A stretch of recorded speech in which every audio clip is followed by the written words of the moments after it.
Baik pemirsa, kita akan kembali membahas mengenai badai PHK di bulan Ramadan ini dan kami akan hadirkan informasinya. Gelombang PHK yang terjadi sejak awal tahun ini pemirsa, kami sudah coba rangkum untuk Anda dan kita lihat bersama pemirsa, inilah data yang kami miliki dan sudah coba kami himpun untuk bisa menggambarkan bagaimana gelombang pemutusan hubungan kerja yang terjadi di Indonesia di awal tahun 2025 ini, di mana PT Sri Rejeki Isman Tbk atau Sritex Jawa Tengah ini berhenti operasional permanen. Dinyatakan pada 1 Maret 2025, perusahaan ini melakukan PHK sebanyak 10.665 orang.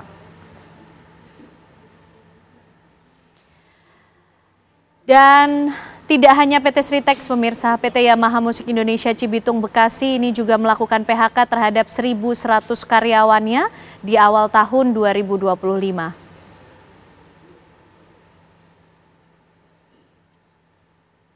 Selain itu pemirsa, ada juga PT Sanken Indonesia di Cikarang yang berhenti beroperasi pada bulan Juni dan sebanyak 459 pekerja ini akan di PHK.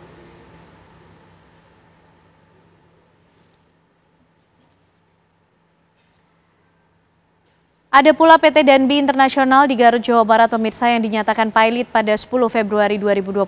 Sekitar 2.045 pekerja berstatus karyawan nasibnya belum memiliki kejelasan.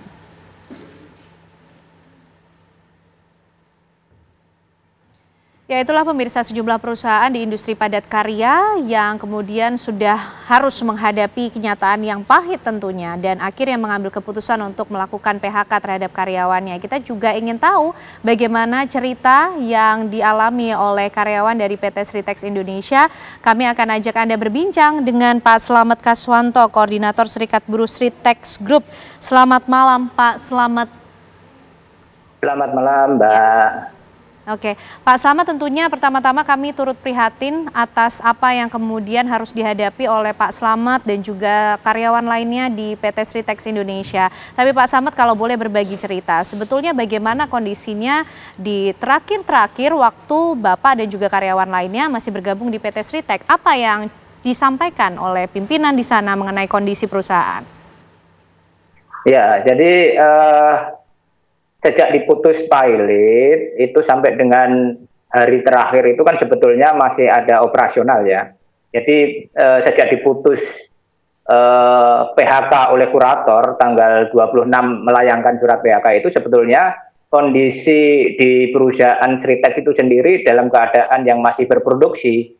Jadi kami ini juga shock juga kan gitu. Terkait dengan apa yang sudah diputuskan. Namun demikian karena ini adalah sebuah putusan hukum, tentunya kan kami juga menghormati putusan hukum ini, gitu Mbak. Oke, Pak, sebetulnya tanda-tanda kemudian perusahaan ini ada dalam kondisi sulit, ini sudah sempat disampaikan oleh pimpinan atau pihak manajemen kepada karyawan beberapa waktu sebelumnya, atau betul-betul tiba-tiba baru saja? Ya, kalau kondisi keadaan sudah mulai kurang membaik itu kan pasca COVID itu ya. Sejak dari COVID itu kan kondisi order sudah mulai terganggu karena adanya lockdown dan lain sebagainya. Kemudian ditambah lagi dengan adanya perang yang itu mengganggu produksi karena oriented kita kan ekspor. Jadi kalau di perusahaan itu melakukan ekspor, sedangkan di tujuan ekspor itu melakukan lockdown, tentunya kan itu akan menjadi kesulitan bagi kita sendiri. Nah, terkait dengan kondisi seperti ini dari pihak owner Pak Wawan begitu kami sampaikan, itu selalu berkoordinasi dan berkomunikasi secara intens kepada kami perwakilan buruh pekerja di Sritex ini. Jadi memang benar-benar kondisi memang disampaikan terkait dengan keuangannya pun yang lagi ada goncangan itu pun juga disampaikan juga. Tapi harapannya sebetulnya kami ini masih bisa untuk beroperasional dan perusahaan sebetulnya masih mampu cukup kuat bertahan sebetulnya sebelum akhirnya diputus pilot ini. Oke, Pak, lalu mengenai uang pesangon ataupun hak-hak lain yang kemudian didapat oleh karyawan dengan adanya PHK ini seperti apa? Ya, terkait dengan putusnya PHK ini yang dilakukan oleh kurator, tentunya kami nanti akan mempunyai kewajiban untuk memintakan kepada kurator. Jadi nanti kami akan melakukan penagihan terhadap pesangon. Jadi pada saat PHK dilayangkan kemarin itu tidak serta-merta pesangon langsung bisa dicairkan gitu, Mbak. Itu juga membuat kami sedikit shock juga kan, ini mau lebaran kan gitu juga kan gitu. Nah, mekanisme di kepalitan itu sendiri harus ditempuh kan, kita setelah di PHK sudah menjadi seorang kreditur. Nah, tentunya kami mempunyai kewajiban untuk memintakan tagihan-tagihan terhadap hak kami, selain pesangon tentunya juga hak-hak yang lain, THR dan lain sebagainya tentunya akan kita tagihkan juga gitu. Oke, dan yang disampaikan seperti apa Pak? Karena ini kan juga memasuki bulan puasa, nanti juga akan menyambut Lebaran. Iya, jadi sudah sejak putusan di Pengadilan Negeri Semarang bulan Oktober itu kan setidaknya sudah 6 bulan ini berjalan. Sebetulnya kami berkeinginan sebetulnya kelangsungan usaha atau going concern itu bisa dilakukan di Sritex ini. Tetapi kami juga kaget juga setelah adanya PHK dari kurator tanggal 26 itu kan begitu sangat mengagetkan juga karena selang beberapa hari sudah masuk ke bulan puasa kan gitu.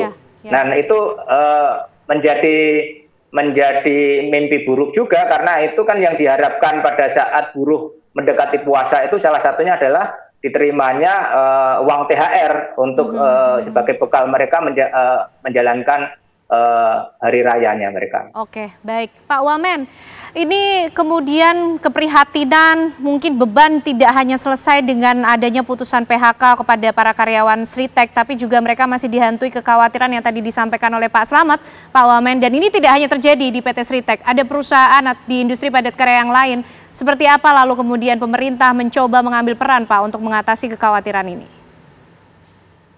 Ya, makanya tadi saya sampaikan di awal, kami akan melakukan upaya-upaya semaksimal mungkin ya, terkait misalnya kita cari kawan-kawan mitra industrial kita untuk bisa memberi lapangan pekerjaan terhadap kawan-kawan pekerja Sritex dan juga kawan-kawan lainnya yang sedang mencari pekerjaan. Karena kan problem ini kan bukan problem Sritex aja, di luar sana banyak sekali sebetulnya. Nah, gelombang PHK ini kan sebetulnya udah berapa bulan yang lalu saya sudah sampaikan terkait maraknya gelombang PHK. Memang iklim industrial kita kan lagi tidak bagus, memang ada problem politik global, apalagi kita lihat kalau kita tarik lagi lebih jauh lagi dengan kebijakan Donald Trump ini juga sangat mengganggu. Saya yakinlah para pelaku industrial ini paham sekali soal situasi ini. Nah, problemnya ini kan seakan-akan kita pemerintah tutup mata terhadap soal ini. Enggak, kita tidak tutup mata. Sekali lagi kami punya komitmen untuk menjaga agar iklim industrial kita ini baik. Kita lihat kan ada beberapa industrial juga membuka lapangan pekerjaan, misalnya kayak di Huawei itu menerima sekitar 30 ribuan lowongan pekerjaan. Kemudian juga ada industrial di Garut juga akan membuka lapangan pekerjaan 10 ribu. Dan mereka keluhkannya ini problem-problemnya ini preman-preman dan para calo. Nah, di situ negara harus bertanggung jawab, tidak bisa tidak. Misalnya aparat penegak hukum kita, ya jangan lagi nanti ada main-mainan yang malah merugikan industrial. Dan ini sebetulnya kelompok-kelompok industrial juga mengeluhkan itu ke kita. Dan kita akan atasi dengan misalnya di kepolisian ya, Pak Kapolri itu membuka namanya Des Tenaga Kerja. Jadi aduan-aduan problem-problem yang kayak tadi itu, gangguan-gangguan industrial itu bisa diatasi. Dan kita juga turut serta dalam hal itu. Ditambah lagi kita nanti hari Senin itu akan datang ke Garut, ada sebuah perusahaan baru akan meresap tenaga kerja tuh sekitar 10 ribu. Itu akan saya hadiri tuh. Saya akan datang ke sana, kita tinjau agar para pencari kerja ini tidak mintain duit, dipinta-pintain duit lagi. Gitu oleh para calo-calo tenaga kerja. Pokoknya kalau ada calo tenaga kerja, kita tangkap dan kita proses secara hukum, dan itu bisa dilakukan oleh penegak hukum kita misalnya di kepolisian dan juga kejaksaan. Oke, baik, pemerintah tidak lepas tangan untuk merespon apa yang menjadi kekhawatiran para karyawan yang sudah di PHK ini. Pak Bob, memungkinkan tidak atau skemanya akan diatur seperti apa? Possibility-nya sebesar apa ketika kemudian korban PHK para karyawan ini yang tentunya masih memiliki beban kebutuhan dari perusahaan A berpindah ke perusahaan lainnya, ini seperti apa akan bisa diaturnya? Jadi yang paling penting sebenarnya berapa lama mereka menunggu sampai mendapat pekerjaan baru. Ya, di situ kan memang ada jaminan PHK ya. Tapi yang lebih penting lagi bagaimana mereka diberikan skill ya untuk mendapatkan pekerjaan baru. Itu sebenarnya inti dari perlindungan terhadap PHK. Ya, PHK itu dalam batas tertentu seperti yang disampaikan Pak Wamen, nggak bisa di cover lagi walaupun oleh pemerintah ya. Tapi sebenarnya yang bisa kita lindungi adalah bagaimana kita menciptakan lapangan kerja sebesar-besarnya sehingga mereka yang PHK ini bisa mendapatkan pekerjaan yang baru ya. Ini sebagai contoh aja, setelah ada undang-undang Omnibus Law itu diluncurkan ya tahun 2022, itu sebenarnya banyak investor yang datang yang mau masuk ke daerah khususnya Jawa Barat ya, padat karya ya. Tapi lagi-lagi masalah perizinan belum selesai dan lain sebagainya. Dan sekarang ditambah lagi masalah preman ya. Nah, ini yang menurut saya di depan mata yang harus kita selesaikan ya secara cepat ya, perizinan dan preman ya. Nah, itu isu-isu yang ya saya rasa sih pemerintah dan aparat keamanan harus segera ya untuk turun tangan menangani. Kemudian juga kita juga harus memperhatikan daya beli ya. Yang ideal sebenarnya perusahaan itu 50% ekspor, 50% dalam negeri. Jadi kalau ekspornya problem, dia bisa mengandalkan pasar dalam negeri. Dalam negerinya problem, dia bisa ekspor. Nah, sekarang banyak negara yang terpukul ekspornya, mereka mengandalkan pasar dalam negeri. Ya, seperti Vietnam ya, mereka menurunkan PPN demi untuk memulihkan daya beli dalam negeri. Nah, pemerintah Indonesia juga sudah berusaha untuk menghindari kenaikan PPN. Itu suatu upaya untuk menumbuhkan permintaan dalam negeri. Nah, dalam kondisi seperti ini sebenarnya kita harus sekuat tenaga bagaimana menumbuhkan merecovery demand dalam negeri ya, dan melindungi pasar dalam negeri dari barang-barang import dari negara lain. Itu yang menurut saya depan mata yang harus kita lakukan segera ya. Sambil juga kita menangani mereka yang PHK agar hak-hak mereka bisa mendapatkan prioritas. Saya rasa kurator itu prioritasnya termasuk mereka yang PHK itu jadi prioritas lah. Oke, baik Pak Bob. Mas Faisal, ini seperti apa kemudian yang harus dilakukan pemerintah ya untuk mengatasi beban yang cukup besar nampaknya. Jumlahnya tidak sedikit Mas yang di PHK, Presiden juga punya target pertumbuhan ekonomi. Tapi kalau melihat kondisinya seperti ini, apa kemudian efek yang akan terjadi? Saya rasa yang di jangka pendek yang bisa diharapkan adalah tentunya tadi paket-paket stimulus ya yang juga segera bisa di launch di kuartal pertama tahun ini ya, terutama di kuartal-kuartal di Maret ini menjelang Lebaran. Kita melihat kemarin bagaimana paket stimulus itu tetap tersedia sekitar 265 triliun ya, salah satunya adalah untuk membangkitkan daya beli tersebut.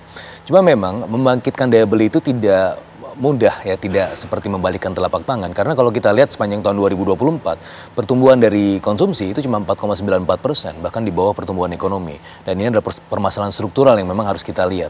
Tadi Pak Bob sudah juga menyampaikan bahwa bisa saja kita mengandalkan permintaan dalam negeri kalau misalnya di luar negerinya itu tidak bisa kita kompetisikan ya dalam konteks global competition.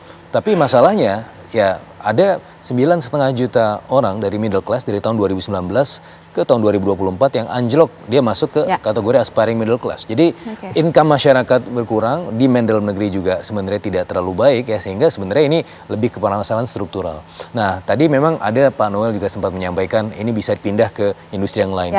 Tapi masalahnya ini kan beda sektor ya, Huawei teknologi. Kemudian ada yang masuk lagi di Subang misalnya di SSIA ya, itu di Subang itu ada masuk nanti BYD, tapi kan itu kan mobil, ini kan tekstil gitu kan, itu berbeda. Jadi sebenarnya bisa kita contoh sebenarnya di Jerman itu di zaman Gerhard Schröder ada Hartz Reform namanya, itu yang kemudian membuat mini sama midi jobs, ada jobs yang antara ya untuk kemudian menampung tenaga kerja yang terdisplace, itu yang pertama. Yang kedua adalah ada kemudian optimalisasi reskilling dan upskilling, itu kemudian untuk membuat mereka bisa sewaktu-waktu pindah sektor, bisa lebih fleksibel. Nah, ini kemudian harus dikerjakan, tapi ini mungkin jangka menengah dan panjang. Oke, baik. Kita akan membahas lebih panjang lagi pemirsa, lebih detail lagi mengenai apa-apa kemudian skema atau upaya yang bisa ditempuh untuk bisa menahan gelombang PHK yang mungkin masih akan terjadikah atau seperti apa? Usai jeda kami hadirkan perbincangannya untuk Anda.